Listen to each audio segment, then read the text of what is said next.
Okey, Assalamualaikum semua. Apa khabar? Korang ada masalah exober? Korang ada masalah exober yang bocor? Korang ada masalah exober yang berbunyi? Korang nak repair balik exober standard korang tu? Nak beli baru mahal? Jom, mari kita tengok apa yang IRA suspension boleh buat semula dengan exober korang. Okey, jom. So hari ni kita ada Fazli yang menjalankan kerja-kerja engineering untuk membuat komponen-komponen di dalam exober ni. Okey, ini hasil kerja yang dibuat oleh Fazli menggunakan mesin lathe mesin ni. Kita bukan hanya ada satu, tapi kita ada 3 mesin. Jom kita tengok apa mesin-mesin lain boleh buat. Sambung kerja. Jom. Okey, sekarang kita ada dengan Kimi. Dia menjalankan kerja-kerja sebahagian lagi daripada kerja-kerja baik pulih exober. Jom kita tengok apa barang dia buat. Ini adalah salah satu komponen exober yang untuk buat custom.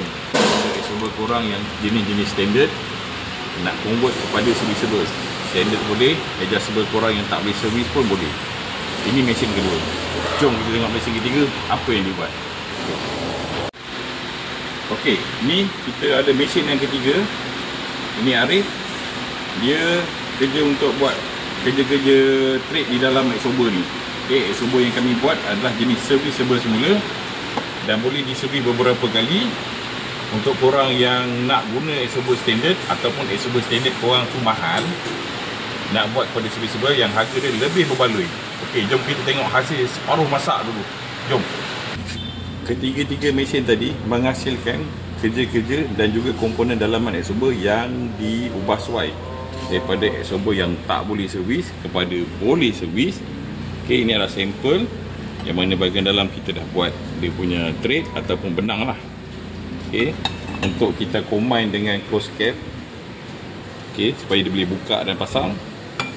Ini adalah contoh model exober standard yang costing model ni agak tinggi daripada pembuatan. Dan yang ini ada sampel exober yang kita dah siap buat model Wavefire. Dan tak lupa yang terakhir yang membantu, yang banyak membantu dalam pembikinan exober ni adalah air mineral. Air mineral yang membantu kita sewaktu kita dahaga buat exober. Okey, jadi untuk korang yang nak baik pulih exober korang tu, yang nak beli baru tu kos dia terlalu tinggi, jangan risau, hantar je ke IRA Suspension IKS Duyung. Kami bikin sampai mantap. Okey, bye bye.